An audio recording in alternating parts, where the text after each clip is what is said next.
Okay. నమస్తే అండి. Welcome to Harshitha class room. So, ఈరోజు మనము ఈ వీడియోలో ఇంటర్మీడియేట్ సెకండ్ ఇయర్ బోటనీలోని మైక్రోబయాలజీ, మైక్రోబయాలజీ సూక్ష్మ జీవశాస్త్రం అనేటువంటి ఈ పాఠం గురించి మనం ఈ సూక్ష్మ జీవశాస్త్రం అనేటువంటి యూనిట్‌లో బ్యాక్టీరియాలు అనేటువంటి ఈ పాఠం గురించి మనం తెలుసుకుందాం. ఆల్రెడీ మనం ఈ బ్యాక్టీరియాల గురించి పార్ట్ 1లో మనము నేర్చుకోవడం జరిగింది. మైక్రోబయాలజీ అంటే ఏంటి? మైక్రోబయాలజీ అనేది ఏ విధంగా ఏర్పడింది? ఏ శాస్త్రవేత్తలు మైక్రోబయాలజీ పునాది కోసం కృషి చేశారు? ఓకేనా? అటువంటి విషయాలన్నీ కూడా అదేవిధంగా బ్యాక్టీరియాల యొక్క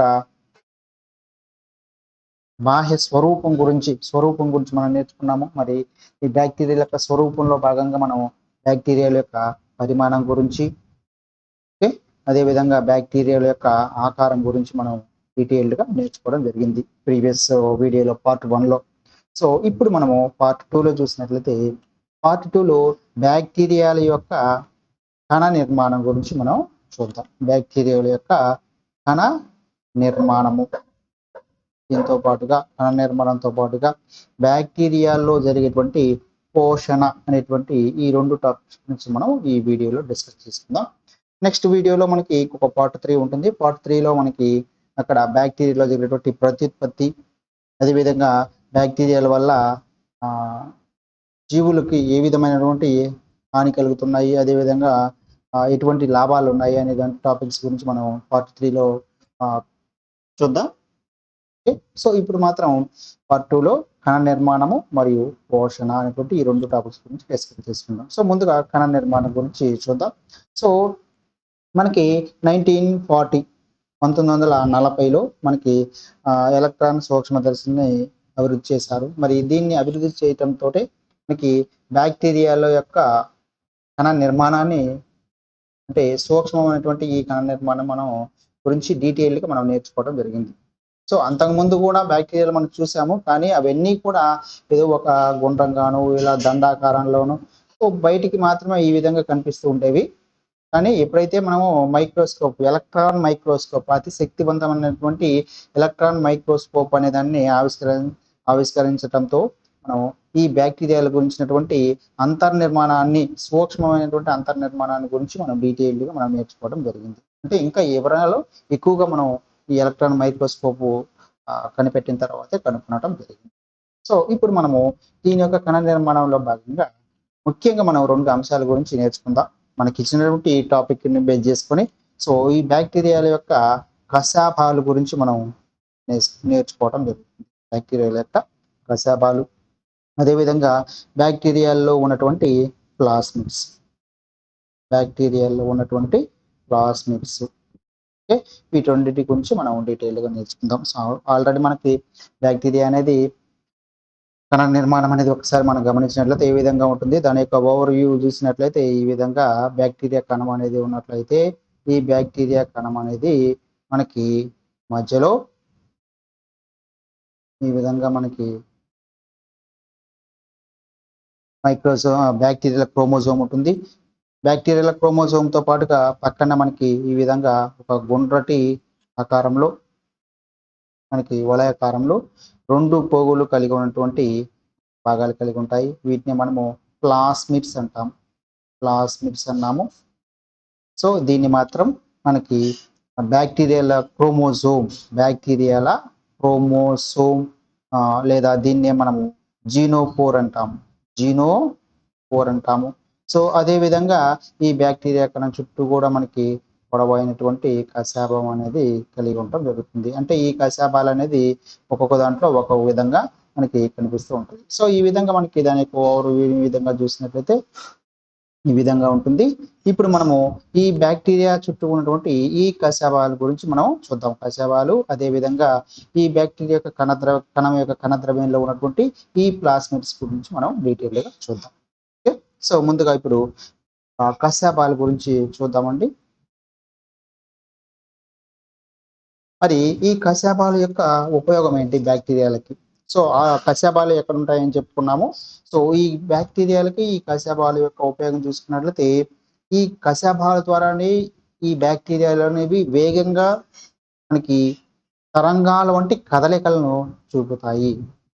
తరంగాల వంటి కదలికలు చూపడానికి ఈ కశాపాలు ఉపయోగపడుతుంటాయి.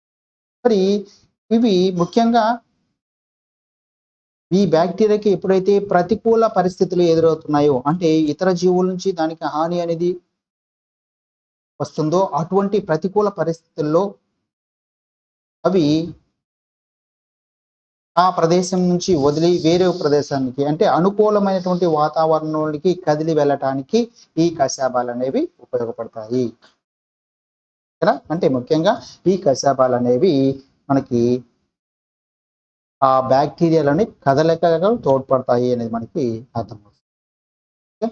మరి ఈ కశాపాలు మనకి 4 రకాలైన కశాపాల యొక్క అమరికలు కలిగి ఉంటాయి. సో ఒక బ్యాక్టీరియాను మనం చూసుకున్నట్లయితే ఈ బ్యాక్టీరియా కణం చుట్టూ ఒక అంటే ఒక భాగంలో, ఈ భాగంలో ఒకే ఒక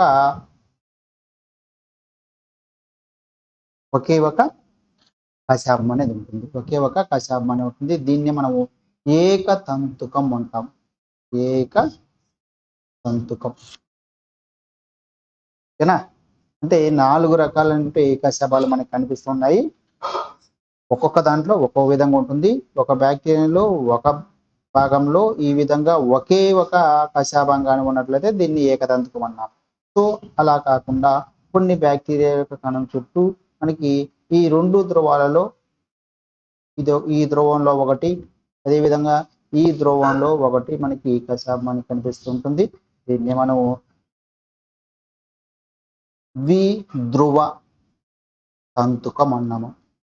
అంటే 2 ధ్రువాలు, ఈ ధ్రువంలో ఒకటి, ఈ ధ్రువంలో ఒకటి కనిపిస్తూ ఉన్నాయి కాబట్టి దీన్ని ద్విధ్రువ తంతుకం అన్నాం. అంటే ప్రతి కొన వద్ద ఇక్కడ ఈ కొన వద్ద ఒక్కొక్కటి మాత్రమే మనకి కశాపాలను కనిపిస్తున్నాయి. దీన్ని ద్విధ్రువ తంతుకం అన్నాం.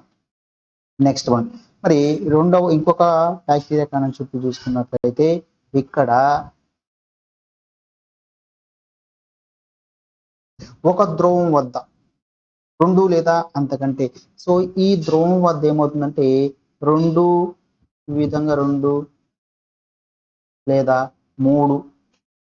3 కశాపాలు, 2 లేదా 3 లేదా అంతకంటే ఎక్కువగా ఒకే ధ్రువం వద్ద మనకి కశాపాలు కనిపిస్తూ ఉన్నాయి. వీటిని మనం బహు తంతుకం అన్నాము. బహుతంతుకం. నెక్స్ట్ నెక్స్ట్ కూడా ఉంది పరితంతుకం అన్నాము. పరితంతుకము అంటే ఈ బ్యాక్టీరియా కణం ఏదైతే ఉందో ఈ బ్యాక్టీరియా కణం అనేది అన్ని భాగాల నుంచి మనకి ఈ విధంగా మనకి ఏర్పడుతూ ఉంటాయి. బ్యాక్టీరియా కణం పైన ఉన్నటువంటి అన్ని భాగాల నుంచి ఈ విధంగా మనకి ఈ కశాపాలు ఏర్పడుతూ ఉంటాయి. వీటిని మనము పరితంతుకం అన్నాం. ఓకే, చూడండి కశాపాలు అనేవి ముఖ్యంగా బ్యాక్టీరియాలో 4 రకాలు కనిపిస్తున్నాయి. ఒకటి ఏకతంతుకం అని, ద్విధ్రువ తంతుకం, బహుతంతుకం, పరితంతుకం అనేటువంటి 4 అమరికలు అనేవి బ్యాక్టీరియాలో కనిపిస్తూ ఉన్నాయి. ఓకే, సో ఇది మనకి కశాపాలు. నెక్స్ట్ వన్ మనం చూసినట్లయితే ప్లాస్మిడ్స్. మనం ఆల్రెడీ చూసాము ప్లాస్మిడ్స్ ఎక్కడ ఉంటాయి అనేది. సో బ్యాక్టీరియా కణం ఈ విధంగా ఉన్నట్లయితే ఈ బ్యాక్టీరియా కణ ద్రవ్యంలో ఈ విధంగా మనకి బ్యాక్టీరియల్ క్రోమోజోమ్ అనేది ఉంటుంది. ఈ బ్యాక్టీరియల్ క్రోమోజోమ్ అంటే ఇది కూడా జన్యు పదార్థమే. ఈ ప్రధానమైనటువంటి జన్యు పదార్థం ఇది. ఈ ప్రధానమైనటువంటి జన్యు పదార్థాన్ని మనము బ్యాక్టీరియల్ క్రోమోజోమ్ అన్నాము. బ్యాక్టీరియల్ క్రోమోజోమ్ లేదా జీనోఫోర్ అన్నాము. మరి దీనికి అదనంగా మనకి ఈ విధంగా వలయాకారంలో 2 పోగుల డిఎన్ఏ అణువులు ఉంటాయి. ఈ విధంగా వలయాకారంలో 2 పోగుల డిఎన్ఏ అణువులు ఉంటాయి. వీటిని మనము ప్లాస్మిడ్స్ అంటాము. సో వీటిలో కూడా జన్యువులు ఉంటాయి. ఈ క్రోమోజోమ్లోనూ జన్యువులు ఉంటాయి, ఈ ప్లాస్మిడ్స్ లో కూడా జన్యువులు ఉంటాయి. కానీ ప్లాస్మిడ్స్ లో తక్కువ జన్యువులని కలిగి ఉండటం జరుగుతుంది. సాధారణంగా మనకి ఈ జీనోఫోర్ లేదా క్రోమోజోమ్ కంటే మనకి తక్కువ జన్యువులు అనేవి ఈ ప్లాస్మిడ్స్ అనేవి కలిగి ఉండటం జరుగుతుంది. మరి ఈ ప్లాస్మిడ్స్ యొక్క ఉపయోగాలు ఏంటి అంటే ఈ ప్లాస్మిడ్స్ అనేవి రక్షణ సంబంధిత చర్యల్లో పాల్గొనటం జరుగుతుంది. రక్షణ సంబంధ చర్యలు అంటే ఈ కణానికి ఏదైనా మనకి అపాయం ఏర్పడినప్పుడు, అంటే ఔషధాల వల్ల కావచ్చు, అదేవిధంగా విష పదార్థాల వల్ల కావచ్చు, ఎంజైమ్లు ఉత్పత్తి వల్ల కావచ్చు. సో ఇటువంటి పరిస్థితుల్లో మనకి ఈ కణాన్ని రక్షించడానికి ఈ ప్లాస్మిడ్స్ అనేవి ఉపయోగపడటం జరుగుతుంది. అంటే రక్షణ సంబంధిత చర్యల్లో కలగటానికి ఈ ప్లాస్మిడ్స్ అనేవి ఉపయోగపడుతూ ఉన్నాయి. ఓకే, నెక్స్ట్ మనకి ఈ ప్లాస్మిడ్స్ అనేవి ముఖ్యంగా మనము జెనెటిక్ ఇంజనీరింగ్ అనేటువంటి పద్ధతిలో ఈ ప్లాస్మిడ్స్ మనం ఎక్కువగా ఉపయోగించడం జరుగుతుంది. ఎందుకనంటే మనము ప్రయోగశాలలో ఈ ప్లాస్మిడ్స్ ని సులభంగా మనం మార్పులు చేర్పులు చేసి ఒక కణం నుంచి ఇంకొక కణానికి వీటిని మార్చేదానికి అనుకూలంగా ఉంటాయి. సో దాన్ని ఆధారంగా చేసుకొని మనము ఇప్పుడు ఈ జెనెటిక్ ఇంజనీరింగ్ అనేటువంటి సాంకేతిక పద్ధతిలో ఈ ప్లాస్మిడ్స్ ని వాహకాలుగా మనం ఉపయోగించడం జరుగుతుంది. వేరే పదార్థాలని వేరే కణంలోనికి ప్రవేశపెట్టడానికి ఈ ప్లాస్మిడ్స్ ని వాహకాలుగా మనము ఉపయోగించుకోవడం జరుగుతుంది. సో ఇక్కడ మనకి అడుగుతూ ఉంటాడు, జెనెటిక్ ఇంజనీరింగ్ సాంకేతిక పద్ధతిలో పదార్థాల రవాణాకు ఉపయోగపడేవి, వాహకాలుగా ఉపయోగపడేవి ఏవి అంటే ప్లాస్మిడ్స్ గా మనం ఇక్కడ గుర్తించడం జరుగుతుంది. ఓకే, ఇవి ప్లాస్మిడ్స్ అండి. సో నెక్స్ట్ ఉన్నటువంటి మనకి టాపిక్ బ్యాక్టీరియంలో పోషణ. బ్యాక్టీరియం యొక్క పోషణ ఏ విధంగా జరుగుతుంది? ముఖ్యంగా మనకి బ్యాక్టీరియాలో పోషణ అనేది మనకి ఇచ్చినటువంటి దాన్ని ఆధారంగా చేసుకుంటే 4 ప్రధాన పోషక సముదాయాలుగా మనకి ఇక్కడ వర్ణించడం జరిగింది. సో వాటి గురించి మనం డీటెయిల్ గా చూద్దాం. ముఖ్యంగా మనకి ఇక్కడ మనం గమనించినట్లయితే బ్యాక్టీరియాలో స్వయం పోషితాలు,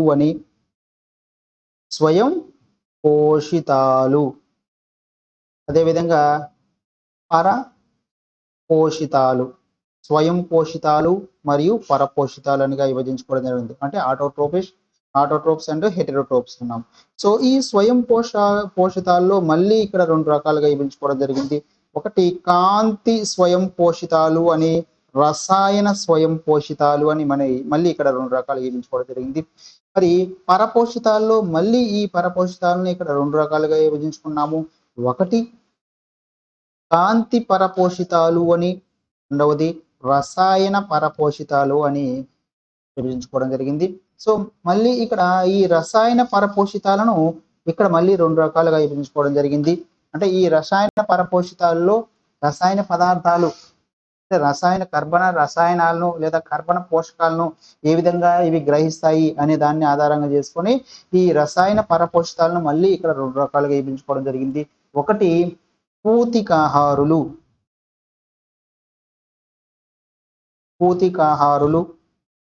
సో రెండవది పరాన్న జీవులు. సో ఈ విధంగా మనకి ఇచ్చినటువంటి దాన్ని బేస్ చేసుకొని బ్యాక్టీరియాలని 4 ప్రధానమైనటువంటి, ఒకటి స్వయం పోషితాలు, 2 పరపోషితాలు, సో వీటిని మనము పూతికాహారులు, పరాన్న జీవులు ఈ విధంగా మనం విభజించుకోవడం జరుగుతుంది. Right, okay. సో వీటన్నిటి గురించి ఇప్పుడు మనం డీటెయిల్ గా చూద్దాం. సో ఒక జీవి జీవించాలంటే ఖచ్చితంగా వాటికి ఆహారం, పోషణ అనేది కావాలి. ఈ పోషణలో ముఖ్యంగా వాటికి కావాల్సింది మనకి శక్తి అనేది కావాలి. ఈ శక్తితో పాటుగా వీటికి కార్బన్ అనేది కూడా అవసరం, కార్బన్ అనేటువంటి పదార్థం అనేది కూడా అవసరం అవుతుంది. సో మనము ఇక్కడ ఈ జీవులు శక్తిని అదేవిధంగా కార్బన్ పదార్థాన్ని ఏ విధంగా గ్రహిస్తున్నాయి అనే దాన్ని ఆధారంగా చేసుకొని మనం వీటి గురించి మనం డీటెయిల్ గా చూద్దాం. సో ముందుగా మనకి స్వయం పోషితాలు అంటే మనకు తెలుసు కదా, సొంతంగా ఆహార పదార్థాలు తయారు చేసుకుంటాయి. వాటిని మనం స్వయం పోషితాలు అన్నాము. వాటిలో మనకి కాంతి స్వయం పోషితాలని, రసాయన స్వయం పోషితాలని చెప్పుకోవడం జరిగింది. మరి ఈ కాంతి స్వయం పోషితాలు చూసుకున్నట్లయితే వీటిని మనము కిరణజన్య సంయోగ క్రియ జరిపేటువంటి జీవులుగా మనం చెప్పుకోవడం జరుగుతుంది. కిరణజన్య సంయోగ క్రియ జరిపేటువంటి సంశ్లేషక జీవులుగా ఈ కాంతి స్వయం పోషితాలను చెప్పుకోవడం జరుగుతుంది. ఎందుకంటే ఇవి శక్తిని కాంతి నుంచి గ్రహిస్తాయి. వాటికి కావలసినటువంటి శక్తి ఏదైతే ఉందో కాంతి శక్తిని కాంతి నుంచి గ్రహిస్తాయి. అదేవిధంగా వాటికి కావలసినటువంటి కార్బన్ పదార్థాలను వాతావరణంలో ఉన్నటువంటి కార్బన్ డైఆక్సైడ్ నుంచి ఇవి గ్రహించడం జరుగుతుంది. సో వాటికి కావలసినటువంటి శక్తి కాంతి నుంచి వాటికి కావలసిన కార్బన్ డైఆక్సైడ్ నుంచి గ్రహించి ఆహార పదార్థాలను ఇవి తయారు చేసుకోవడం జరుగుతుంది. కాబట్టి వీటిని కాంతి స్వయం పోషితాలు అని చెప్పుకోవడం జరిగింది. సో మరి వీటికి ఉదాహరణలు కూడా మనకి ఇచ్చాడు. కాంతి స్వయం పోషితాలకు ఎగ్జాంపుల్ గా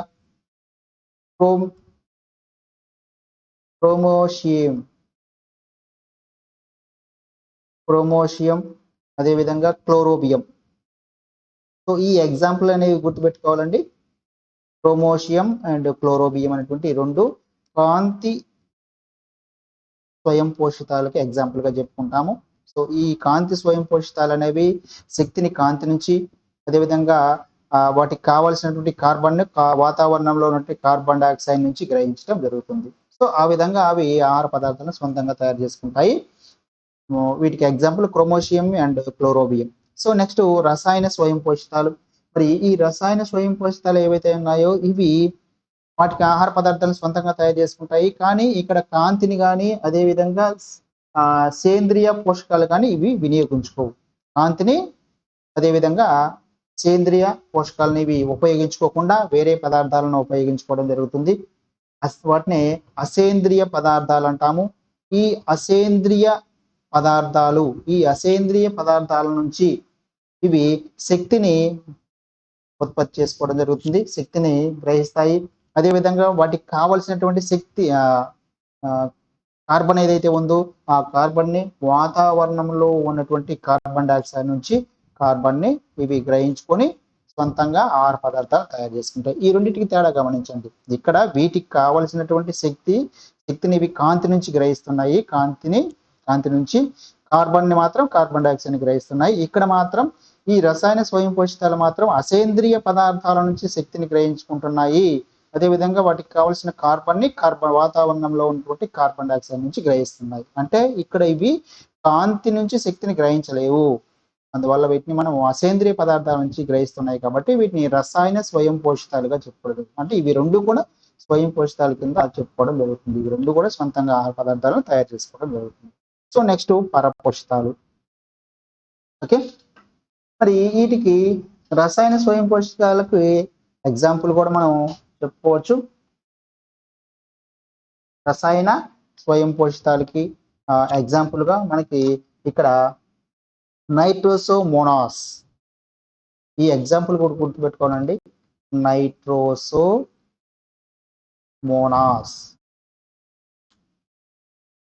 నైట్రోబాక్టర్,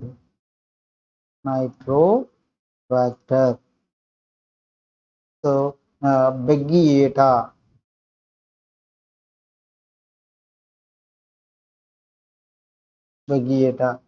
ఓకే, మిథనోజన్లు.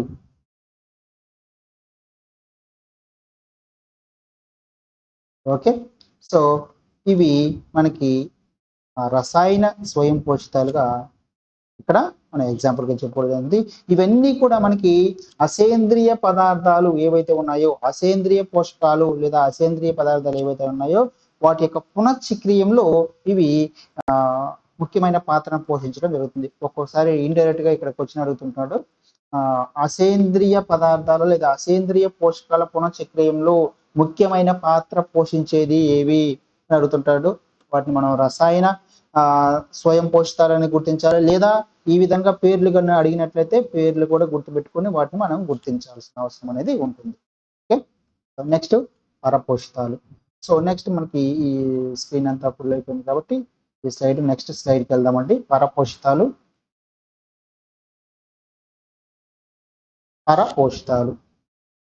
మరి ఈ పరపోషితాలను కూడా మనం ఇక్కడ రెండు రకాలుగా విభజించుకున్నాం, ఆల్రెడీ మనం చెప్పుకున్నాం కదా. మరి కాంతి పరపోషితాలు అని, రెండవది రసాయన పరపోషితాలు అన్నాం. కాంతి పరపోషితాలు, రసాయన పరపోషితాలు అన్నాం. సో ఇవి ఏ విధంగా శక్తిని అదే విధంగా కార్బన్ ని గ్రహిస్తాయి అంటే, ఇవి వాటికి కావాల్సినటువంటి శక్తిని కాంతి నుంచి గ్రహిస్తాయి. కాంతి నుంచి శక్తిని గ్రహించడం జరుగుతుంది.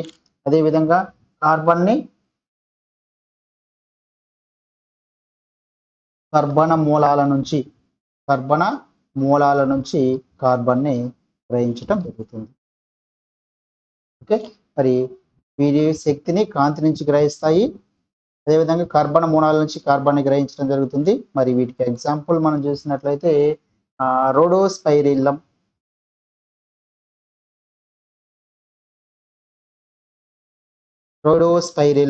అదేవిధంగా రోడోసూడోమోనాస్. సో ఈ ఎగ్జాంపుల్ గుర్తుపెట్టుకోవాలండి. ఇక్కడ జస్ట్ మీకు అడుగుతుంది కాంతి పరపోషితాల్లో మనకి శక్తి ఏ విధంగా గ్రహిస్తాయి ఇవంటే కాంతి నుంచి గ్రహిస్తాయి, కర్బన మూలాల నుంచి గ్రహిస్తాయి. ఓకే, నెక్స్ట్ రసాయన పరపోషితాలు ఉన్నాయి. ఈ రసాయన పరపోషితాలు దీనికి భిన్నంగా ఉంటాయి. ఇక్కడ వీటికి కావలసినటువంటి శక్తిని అదేవిధంగా కార్బన్ని ఈ రెండింటిని కూడా ఇవి కర్బన పదార్థాల నుంచి కర్బన సంయోగ పదార్థాల నుంచి ఇవి గ్రహించటం జరుగుతుంది. సో వీటిని మనం రసాయన పరపోషితాలు అంటాము. రసాయన పరపోషితాలు అని చెప్పుకోవడం జరుగుతుంది. సో ఇవి ఏ విధంగా కర్బన సంయోగ పదార్థాల నుంచి పోషకాలు గ్రహిస్తాయి అనే దాన్ని ఆధారంగా చేసుకొని ఈ రసాయన పరపోషితాలను ఇక్కడ మనం 2 రకాలుగా విభజించుకోవడం జరిగింది. ఒకటి పూతికాహారులు, రెండవది పరాన్న జీవులు. ఓకే, పూతికాహారులు అంటే మనకు తెలుసు కదా, ప్రాథమికంగా కుళ్ళిన లేదా నిర్జీవ పదార్థాల నుంచి, నిర్జీవ సేంద్రియ పదార్థాల నుంచి ఆహార పదార్థాలను సేకరించడం జరుగుతుంది. వీటిని మనం పూతికాహారులు అంటాము. వీటికి ఎగ్జాంపుల్ మనకి బ్యాసిల్లస్ జాతులు మనకి పూతికాహారుల కింద ఎగ్జాంపుల్ గా చెప్పుకుంటాము. నెక్స్ట్ మనకి పరాన్న జీవులు ఏవైతే ఉన్నాయో, పరాన్న జీవులు అనేవి కణాలు, అతిదేయ యొక్క కణాలు లేదా కణజాలాల నుంచి ఇవి పోషకాలను గ్రహించడం జరుగుతుంది. సో దీనికి ఎగ్జాంపుల్ జాంతోమోనాస్ సాల్మోనెల్లా.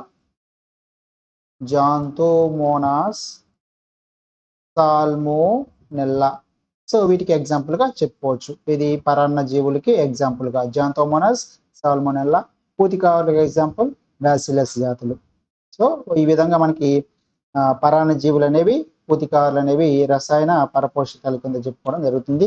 నెక్స్ట్ మనకి ఈ పరాన్న జీవుల్లో మనకి డెల్లో, విబ్రియో, బ్యాక్టీరియోవోరస్. ఓకే, సో ఇది ఒక బ్యాక్టీరియా జాతి. మరి డెల్లో, విబ్రియో, బ్యాక్టీరియోవోరస్ అనేటువంటి ఈ జాతి బ్యాక్టీరియా అనేది కొన్ని హానికరమైన బ్యాక్టీరియాల మీద పరాన్న జీవిగా పెరుగుతుంది. కొన్ని హానికరమైనటువంటి బ్యాక్టీరియాల మీద ఇవి పరాన్న జీవిగా జీవిస్తూ, అదేవిధంగా మనకి గంగా నదిలో ఉన్నటువంటి జలాలన్నీ కూడా పరిశుభ్రంగా ఉన్నాయి అంటే కారణం ఈ డెల్లో, విబ్రియో, బ్యాక్టీరియోవోరస్ అనేటువంటి ఈ బ్యాక్టీరియా జాతి వల్ల ఈ విధంగా మనకి కనిపిస్తూ ఉంటుంది. ఓకేనా.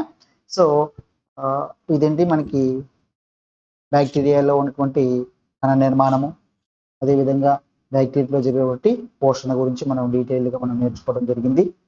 సో ఇక్కడ పరాన్న జీవులు అంటే పరపోషితాల్లో కాంతి పరపోషితాలని, రసాయన పరపోషితాలు అన్నాము. కాంతి పరపోషితాలకు ఎగ్జాంపుల్ రోడోస్పైరిల్లం, రోడోమోనాస్ అని, రోడోసూడోమోనాస్ అని. రసాయన పరపోషితాలు, ఈ రసాయన పరపోషితాలు అనేవి శక్తిని, కర్బన సంయోగ పదార్థాల నుంచి గ్రహిస్తాయి రెండింటిని. మరి ఈ కర్బన సంయోగ పదార్థాల నుంచి ఏ విధంగా గ్రహిస్తాయి అనే దాన్ని ఆధారం చేసుకుని రసాయన పరపోషితాలను పూతికాహారులు, పరాన్న జీవులుగా మనం విభజించుకోవడం జరిగింది. పూతికాహారులోని ఎగ్జాంపుల్ మనకి బ్యాసిల్లస్ జాతులు, పరాన్న జీవులకి ఎగ్జాంపుల్ జాంతోమోనాస్ మరియు సాల్మోనెల్లా అనేటువంటి ఈ 2 జాతులు మనం ఇక్కడ పరాన్న జీవులకి ఎగ్జాంపుల్ గా చెప్పుకోవడం జరిగింది.